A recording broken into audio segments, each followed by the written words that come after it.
I did hit it.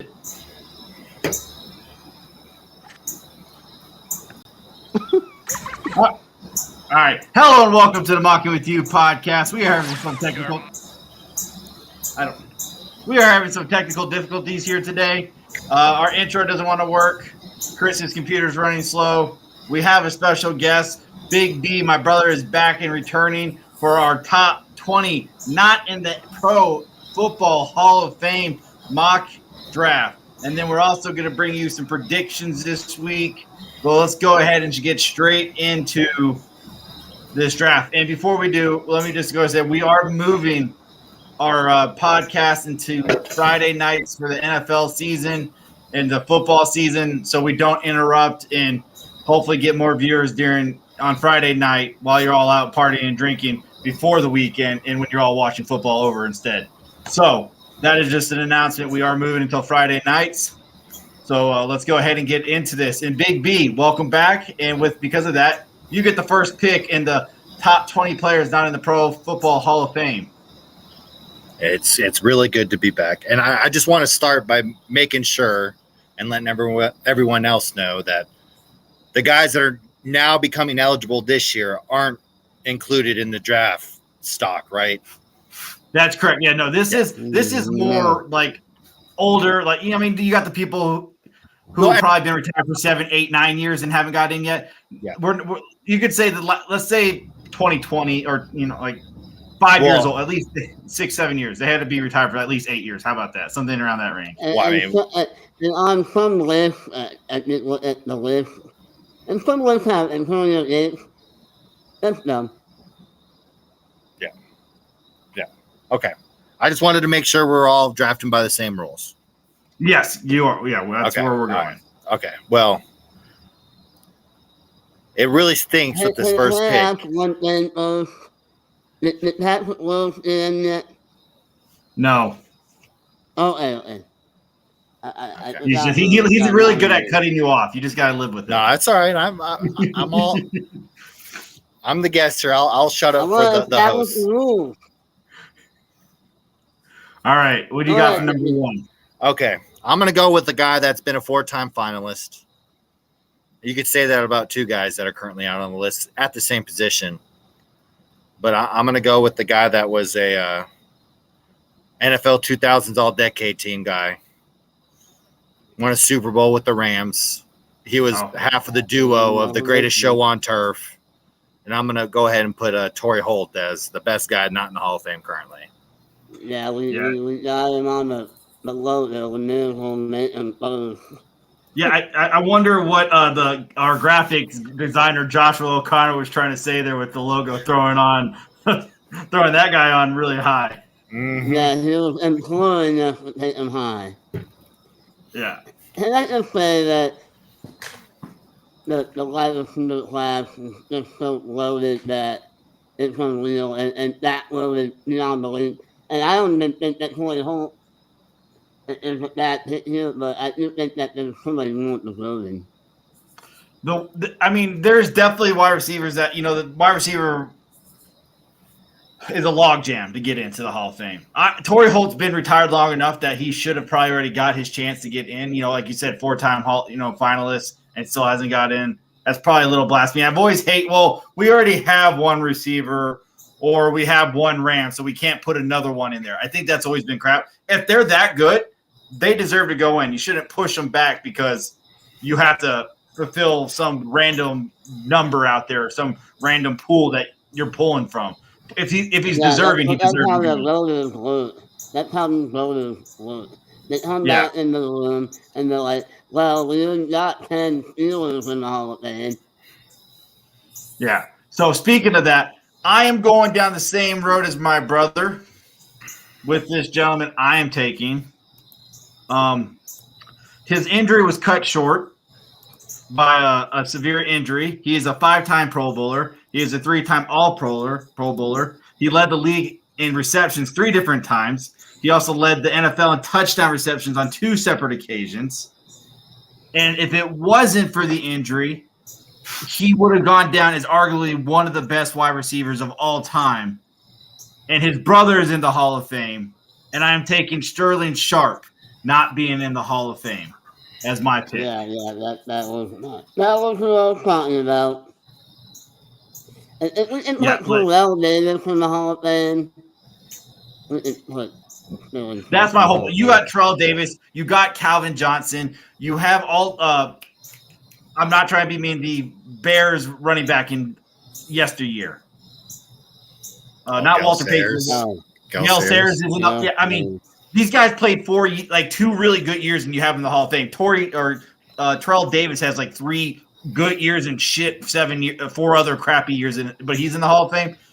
Sterling Sharp was in the league for 7 years and was elite for 7 years. This man deserves to be in the Hall of Fame. Well, let's not forget that he took over that NFC playoff game that he played in. The only playoff game that they won when he played. Yep. But all right, Chris, you're on the clock. You really put me in a predicament here. You know what? I just gotta take him. This is on my number one. He's number one for me. And he's one of the reasons why the 49ers have so many Super Bowls. And I'm putting Roger Craig. Yeah, that's another really good one. I have no problem with that. I do. You do? Why do you have a problem with that? We just saw Christian McCaffrey go off last night. And Roger Craig was Christian McCaffrey before Christian McCaffrey was ever thought of. Why do you have a problem with that there, Big B? I don't see him as a Hall of Famer. I mean, the stats wise are underwhelming, but we think about impact. No one had more impact than Roger Craig at his position at that time. I get you. I mean, I'm not going to hate on it. I don't know if I would have taken him as the number 3 snub, not in the Hall of Fame, but sure, I get you. Well, he's been waiting long enough. Sure. I got you. All right, what do you got next, Mike? What do I have next?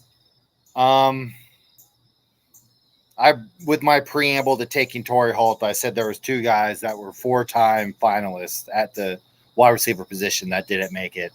So I'm going to go ahead and give it to the other guy that's been waiting his turn. That's Reggie Wayne. Yeah, that was going to be my pick if you didn't take it. He's just, another guy that had another Hall of Fame wide receiver, as his part of his duo there. But I mean, like you said before, you can't keep him out because you already have his buddy in there. I mean, how many duos have gotten in?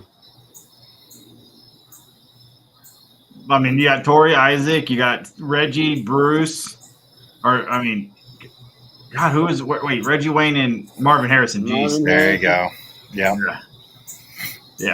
You're right. So there's a few other ones out there, those Pittsburgh guys, and but yeah. Oh yeah. John Scarlett and Lynn Swan. Yeah. The long age question for Hall of Fame players is it eliteness for a short amount of time, or is it longevity and being good for long? That has always been the question. So my guy in here at number 5, and the first defender that I'm taking, had a 16-year career with Cleveland and 3 with Atlanta. He racked up 1,595 tackles, 82.5 sacks, 27 forced fumbles, 14 recoveries, plus 16 interceptions. Coming from the linebacker position, I am taking Clay Matthews. That is. The only problem that's going on here is the off-the-ball linebackers are getting snubbed. Yeah, I mean, look, he should have been. For some reason, they're not valued the way that these edge rushers are valued. No, you're right. But I'm trying to think, who's the longtime Dolphin that just finally got in linebacker? Zach Thomas, but he was not an edge rusher. Clay? No, he was an offline linebacker just like Clay. And Clay is arguably probably had better stats than Zach Thomas. And Zach Thomas had a long wait, but not as nearly as long, obviously, because Clay is still out there. No, that's Yeah, that's and I a lots of personally ballsy. You think Zach I Thomas has personally, worse stats than Clay oh, Thompson? go ahead. No, I'm sorry. I'm just talking to myself. I think you're way overvaluing Clay Matthews compared to Zach Thomas, man. Go back and look at Zach Thomas. I'm pulling it up. Let's just see really, really quick. Zach Thomas has. When you're scrolling through accolades and then you get to see his stats. Okay, he has 1,700 tackles. All right, he has a little over 150 tackles more. Clay Matthews has more sacks by a large margin. Clay Matthews has more interceptions. Clay Matthews has more forced fumbles. Clay Matthews. But look at the only thing Zach Thomas has is tackles. But accolades, man. Okay, well, Zach Thomas is a 7-time Pro Bowler and a 5-time All-Pro. 5-time All-Pro. All-Pro is really what you look at. Yeah, and Clay Matthews never got an All-Pro. I don't know. Were All-Pros back then when he played? Oh, yeah, All-Pros was a end-all, But you know what? Playing in Cleveland and Atlanta. Not that being a Dolphin helps in more, the Dolphins are pretty bad one. But what do you got for number 6 there, Hater? Okay, let's get the next bit here. Let's get in Ken Anderson. Yeah, I saw that. Probably is a quarterback that people value much more than Dan Fouts as far as a thrower. This guy has slung the ball in the Super Bowl. If you ever watched the Super Bowl, you watch him just going spiral after spiral after spiral. He led the Bengals in the first Super Bowl.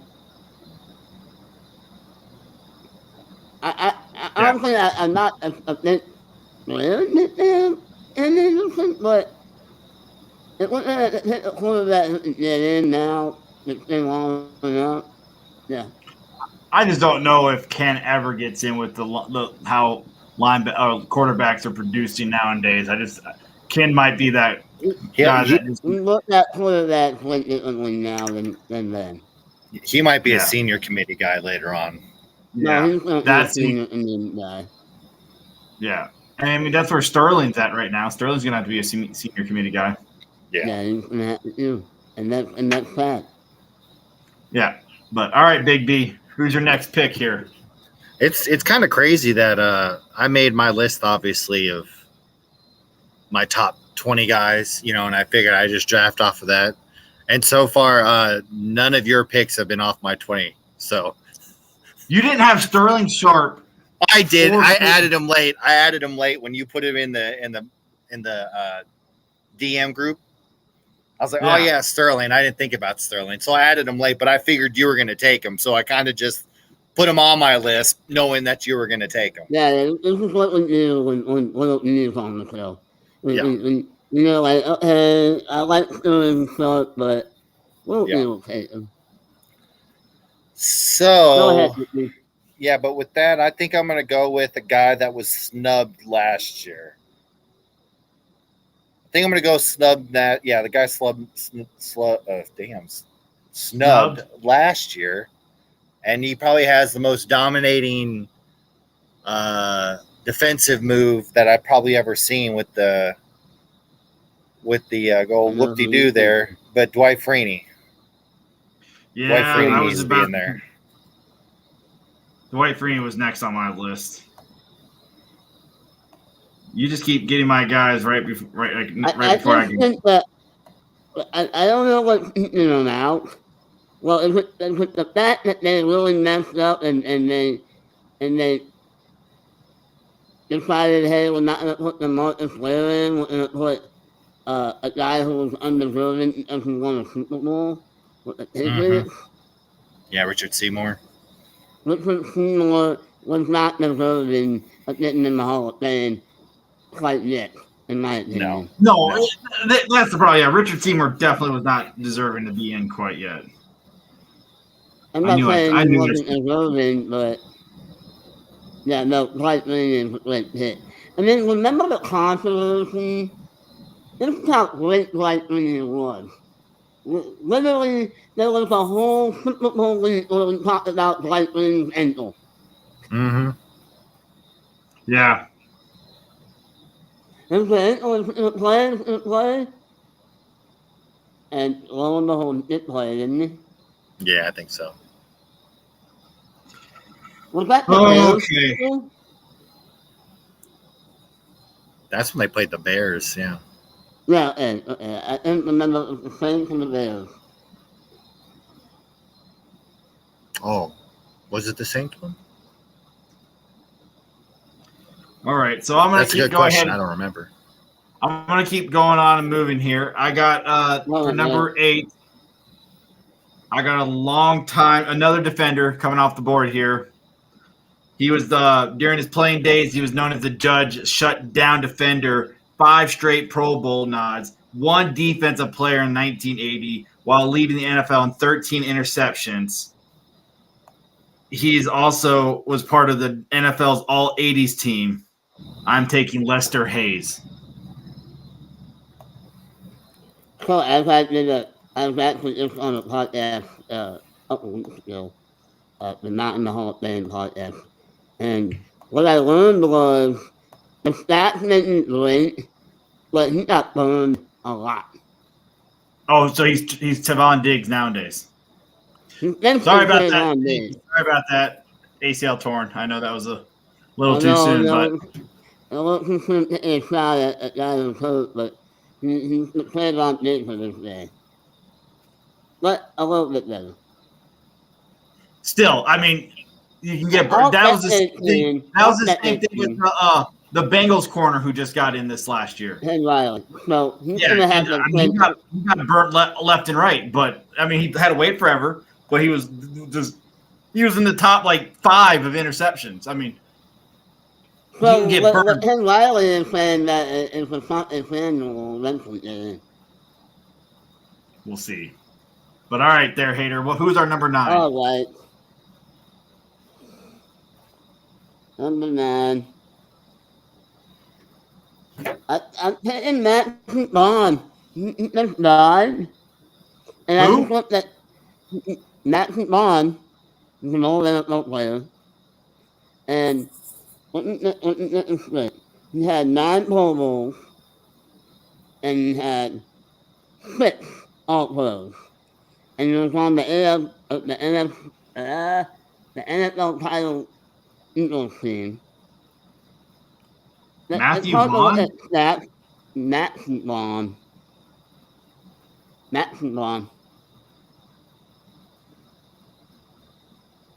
Gotcha. Okay. I never heard of him. It took me a second to know who you were saying. He just died. He literally just died. And he had been waiting forever on the senior council.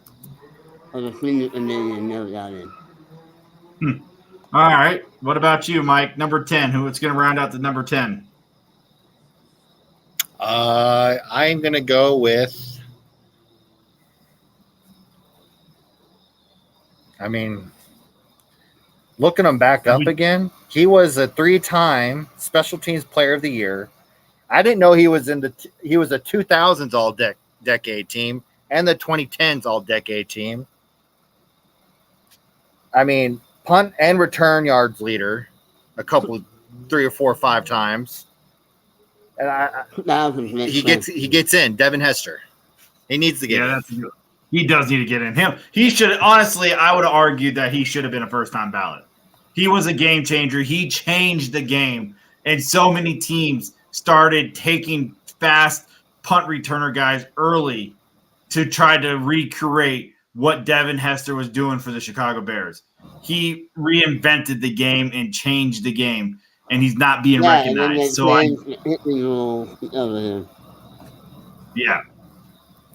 like that pick. So no, you like that pick. Yeah, that's a solid pick.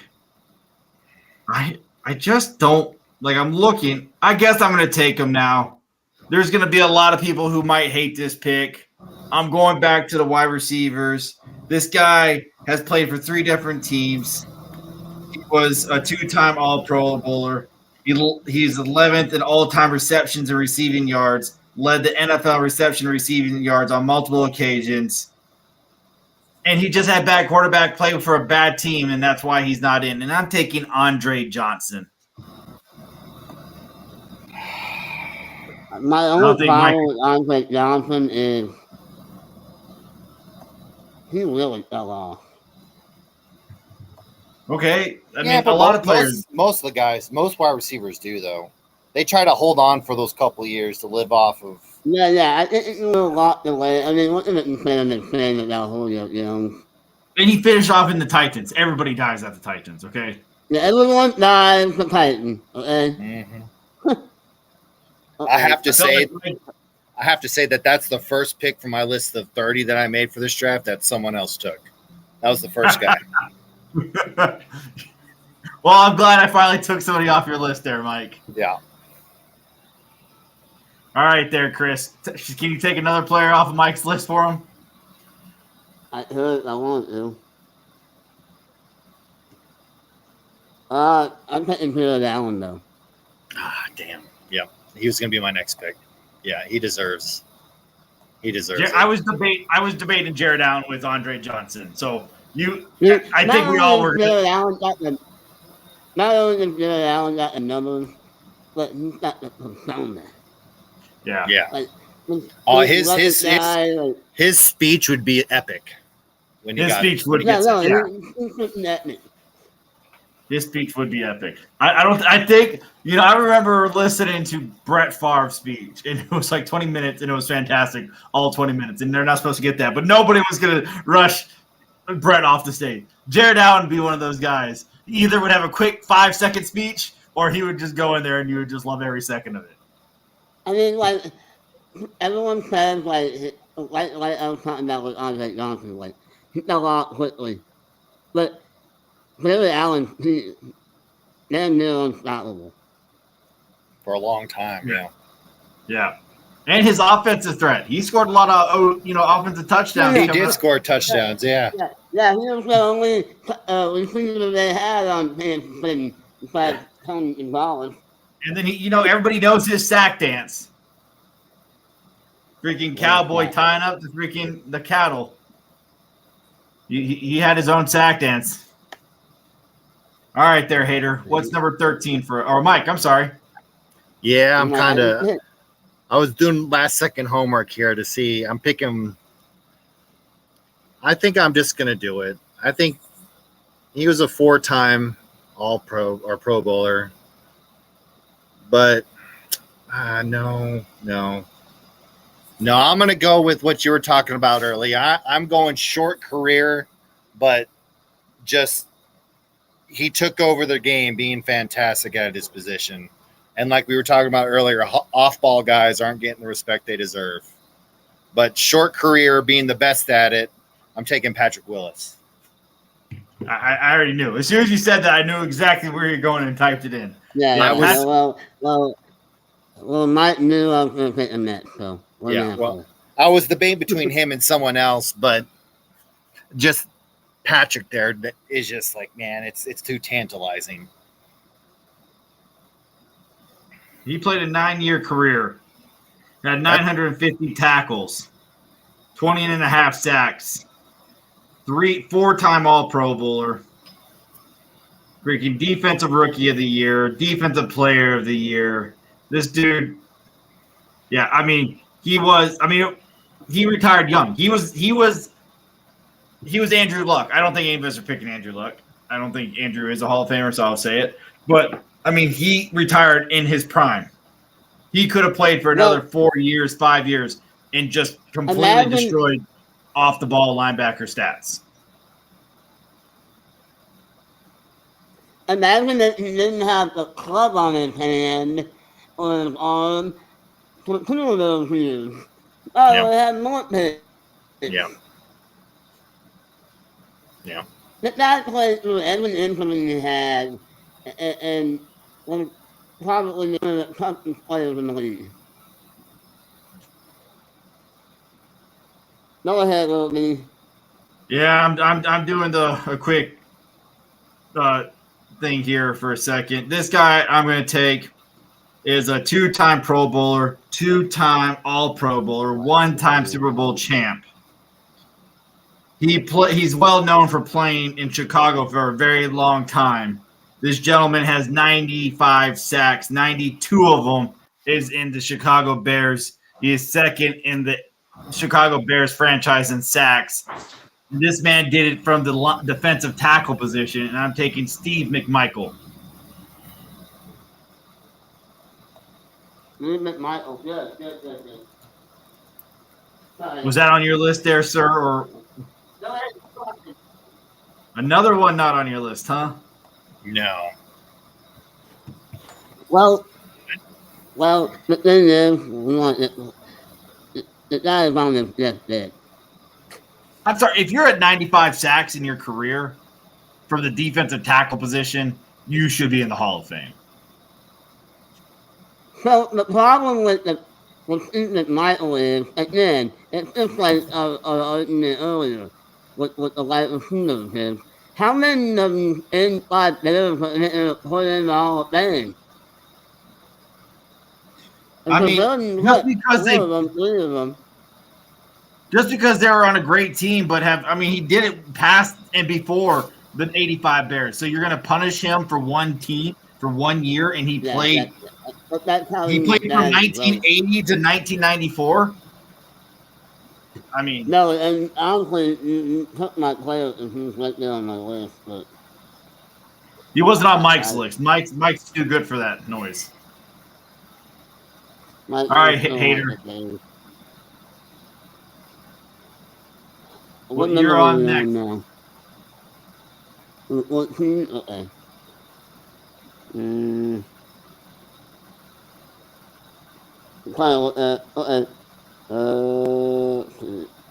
Come on, sir. Julius Peppers. I'm taking Julius Peppers. Is Julius even eligible? No, he's eligible this year, his first time. So you're gonna take a snub. Sorry. I was about to say. I thought he was eligible for a while now. No. I thought this was the second year. Okay, I'm gonna not take him. Yeah.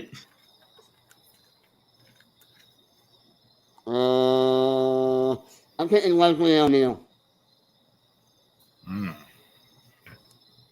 Leslie O'Neal. Over 100 sacks, one of the best run defenders, and one of the reasons why the Chargers went to the Super Bowl. Their own Super Bowl.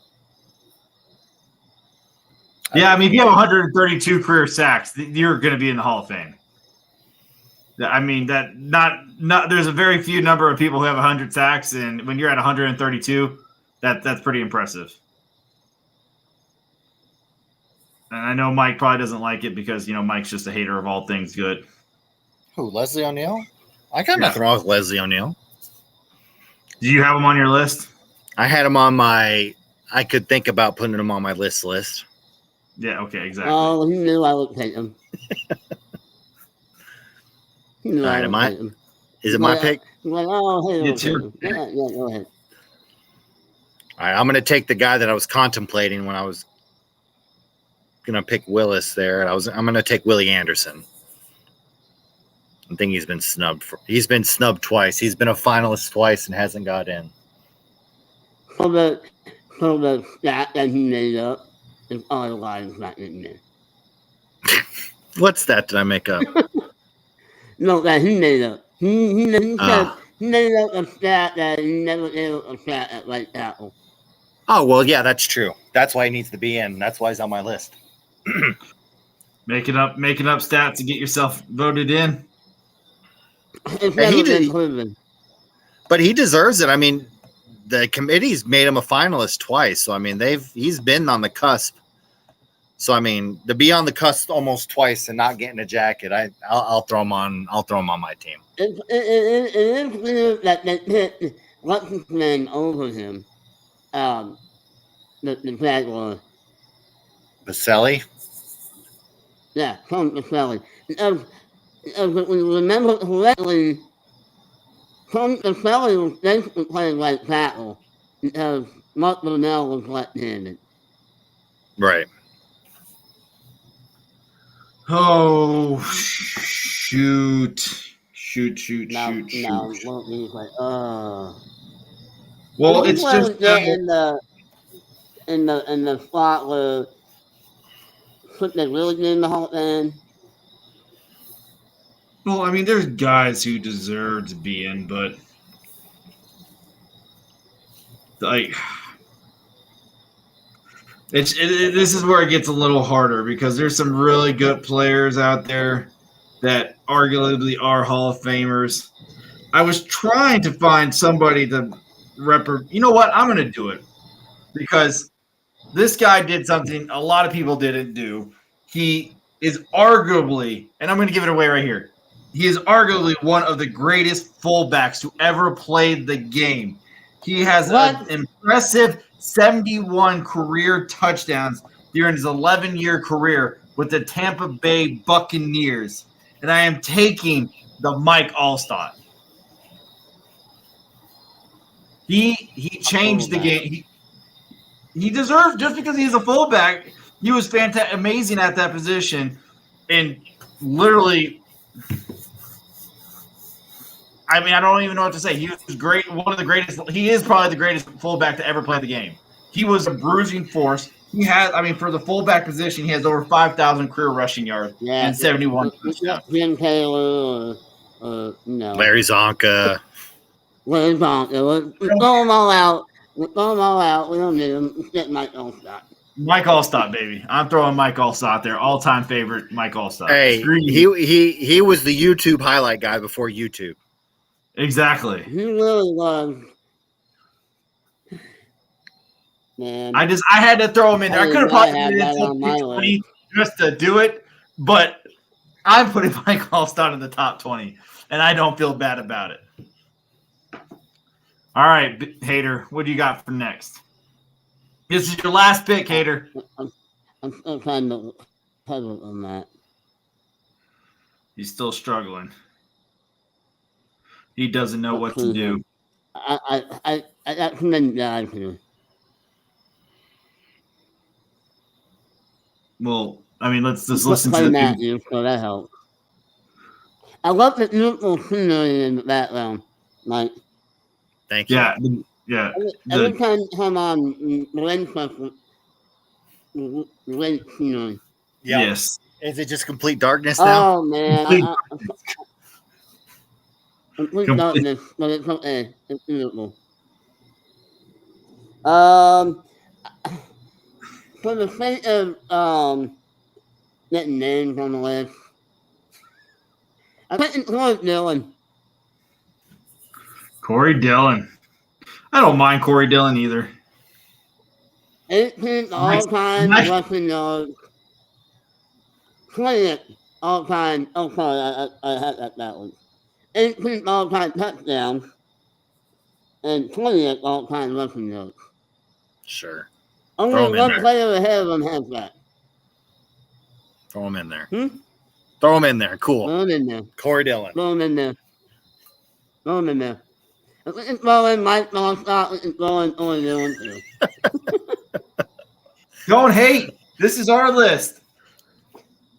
All right there, Mike. This is your last pick. Who are you bringing in? Yeah, I know. It's my last pick. And like Hater was there. Let me say one more thing about Corey Dillon here. Can you imagine how good Corey Dillon would have been if the Bengals won an ass in whole area? That's a lot of players, sir. That's a lot of players and a lot of teams, a lot of places. Everybody was peeing off on Corey Dillon and he only played 9 years, by the way.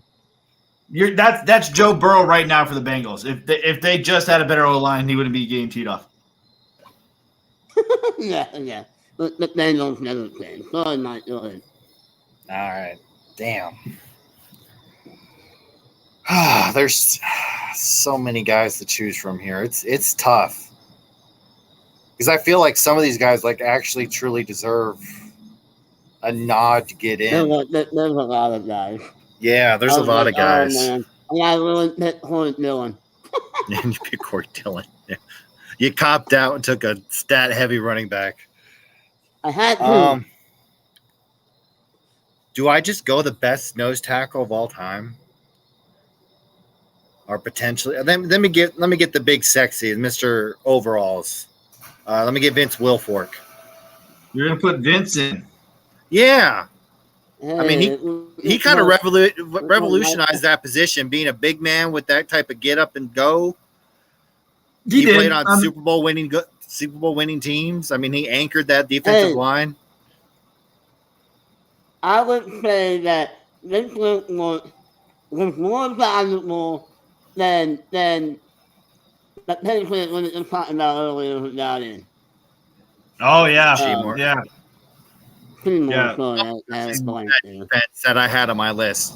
Matt, I don't know if you're going to take Willie McGinnis or Rodney Harrison or Teddy Bruschi. Like all those guys, I contemplated putting on my list because they all kind of, I guess, are just prevalent because of they were always there. Like maybe were they all? Isn't that crazy? Like the 2000 Patriots was really good, but they don't really have any Hall of Famers that you can play. Okay, we have to put this guy in. Right, and if they were to put someone in, why the fuck did Richard Seymour get it in first? Like, why did he get in? Yeah, why? What was that? Why? That was honestly. So I'm struggling here with who I want to go next. There's one position we have ignored. Oh no, we taken it. You took a tackle. I've been looking at O-line to honor the O-line because we only have Willie Anderson on here at the right. I did have an O-line. No, I'm going to go with this because he was great for so long, and he was considered one of the best centers for 10 years. And I'm going to go, and he played with one of the greatest quarterbacks, arguably one of the greatest quarterbacks of all times, both for the Colts and the Packers. And I'm going to take Jeff for half a season. Yeah, half a season. But I'm taking Jeff Saturday. I'm going to give Jeff Saturday the nod at center. He does deserve it. I had Steve. I was looking at Steve, but he was a guard. I was looking. I mean, yeah. I mean. There's a long list. I mean, there's a lot of running backs that running backs are not getting the nod. You could talk about Sean Alexander and what he did, and that he might be deserving. Definitely, since you got other running backs in the league that might deserve, that got in that probably didn't deserve. I mean, Herman Moore. I think Herman Moore is another one that doesn't get enough respect. Dude, I'm so glad knowing that I put Steve Tasker. No, I was waiting. I had the best stat ever for that.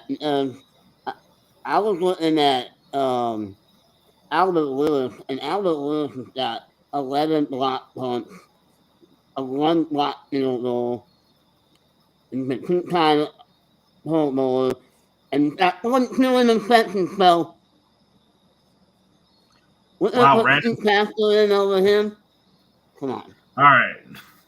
Hey, my biggest snub would be London Fletcher. He's the only guy I thought that would have gone that we didn't take. But I thought Chris would have taken him. Yeah, I forgot about London Fletcher. London Fletcher is very underrated. Talking about off linebacker and not getting the credit that he deserves. London Fletcher was great for so long. But let's go ahead and keep it moving, and let's bring in some predictions for the upcoming football weekend.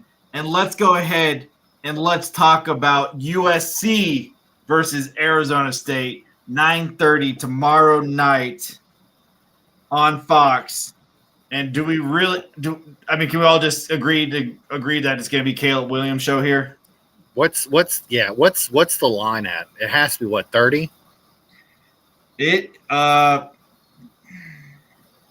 25. I'm not 31. Seeing, is it 31? I don't know.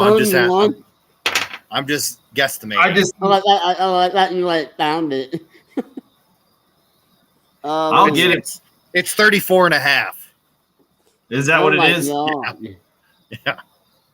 Yeah. I mean, Caleb Williams is just going to go off show here. He's going to keep his Heisman running, back-to-back Heisman running here. And I think we all can agree. Easy. I think we're all going to say USC here. I think the quicker thing to say is, USC by 100. do we think they cover? Yes. I think they cover. Yes. I think they cover and then some. Yeah. All right. Let's keep it moving then to the next game where we got Michigan, number 2 Michigan versus Rutgers. The Trap first game. big What's the line? What's the line on that one? It should be. I think it's 20-something. Let me double check. It's 24. It's 24. Oh, boy. Rutgers is 3-0. Yeah. It's an early game tomorrow morning. Michigan always lets teams play the first half. But Jim Harbaugh's back from his self-suspension. It is? He only did a 3-game suspension. Please go. Oh, yeah. Yeah, so all right, we'll go ahead and let the big blue here go. What do you got? Who you got winning? I think they teased a little bit of what they were trying to do on offense with Harbaugh out with trying to run some outside zone type stuff instead of more power like they're used to, like running Corum and Edwards in between those guards and centers. I think it's going to be closer than the experts think in the first half, and then like always, Michigan will blow them out. They'll cover. What do you think there, Hater? I'm gonna pick Michigan, but I'm gonna say that they don't cover. Yeah, I'm gonna take Michigan, and I'm gonna say with Harbaugh back, it's at the big house. Michigan wins, but I do. It's at the big house. I do agree that Michigan. I think they don't cover. I think they win. I just don't think it's gonna be by three touchdowns. It could be by 20 or 18. I just don't think they cover by the 3. I don't think Rutgers will score. Has the offense. I don't think they'll score a touchdown. Wow, so you just think field goals? I just think, they might get down once or twice. Blown out. See, I unfortunately haven't got to watch. I don't have Peacock, so I haven't got to watch a Michigan game, and they've always been on the same time as the Tennessee Volunteers. So I've missed. I don't know how great this defense has been to previous years. Oh no, this is probably better than what you've seen. -8, and it's really, really good. It's really good. All right, we're gonna keep moving on. Letdown. So we got Tennessee. It was a trap game. Yeah. Then we got the Tennessee Volunteers versus the UTSA Roadrunners coming into town. It is a 21.5 point underdog for the UTSA Roadrunners. So does Tennessee cover by 21.5? And yes, this game is being played at Knoxville. Hey, UTSA has some ballers, dude. I don't trust Tennessee enough to cover. I don't trust it. I don't trust. Tennessee's gonna win. Hopefully, I don't know. Fucking after the last 2 weeks, the struggle against freaking Austin P, and then the complete shellacking against Florida at Florida. I understand it's a swamp, but I mean, Joe Milton looked horrible. The screen game we're trying to play is awful, and our defense is. Stop that. Tim Banks needs to be fired. So I don't think knows who a screenplay. Stop it. Yeah, Tennessee is going to win, but I think it's going to be by 21. I don't think they're going to get the. I don't think they're going to get the. Frank Harris to DeClorian Clark for the upset. Watch out for UTSA, man. Oh wow! Okay. You have UTSA winning. You have UTSA winning. I got Tennessee by 7. No, they win, but watch out for Frank Harris to DeClorian Clark. Clark's an NFL guy. Really good. Yeah, Frank Harris might not be an NFL guy. He might be a position switch guy, but DeClorian Clark's legit. All right. Well, then we're going to talk about the big game of the week. It's not the big game of the week, but it is a big game of this week. We got another Heisman candidate player, two of them, kind of, and you got two great quarterbacks playing. You got Bo Nix versus Sanders. You got Colorado versus Oregon. Colorado going into Eugene, Oregon. Who do we think is winning this game, Mike? Go ahead. Oh, me first? Yeah. Oregon. Oregon is Oregon. 93, Yeah, 94%. I think Bo Nix is good enough. And if it's at Oregon with Bo Nix, I think that crowd's going to keep Oregon going. So it's a 2:30 game too, not a night game. Yeah, and I think maybe the loss of Travis Hunter might get to Colorado a little bit, but I mean, I wouldn't count Colorado out, but I think Oregon edges out. I think Travis Hunter on defense definitely affects it more than the offense of Travis Hunter. What about you, Hater? What do you have? I'm taking Oregon, and I'm gonna say by less than 7. Yeah, I'm checking this spread Not right. having Travis Hunter hurt. I was trying to I could see another overtime game for this. Colorado playing in another overtime. Yeah, no, definitely. I don't know how good the Ducks defense really is, so.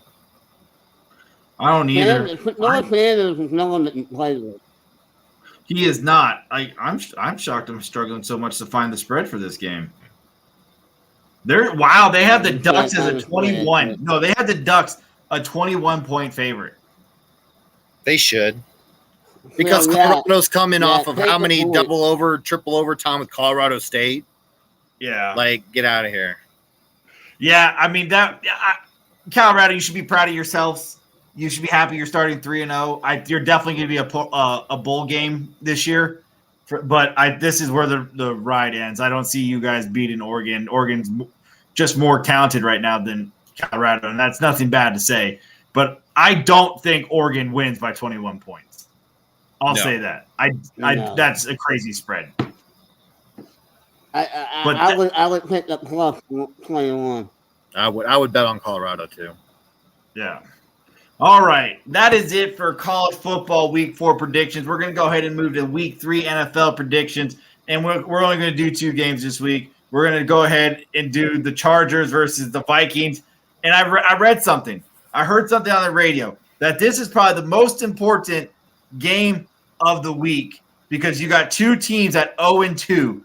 And if either one of them starts 0-3, pretty much your playoff chances are over. So it could lead to the Chargers moving on from Brandon Staley or the Vikings looking to move Kirk Cousins to get Caleb Williams for the following year and just tank for the rest of the season. So this is a very important 0-2 game. And where do we have people landing? Chris, since this is your Chargers, I'll let you go first. Oh, man. You know what? We can't stop the wet paper bag on defense. But I'm still going to pick the Chargers 42-38. Wow. That fantasy heaven.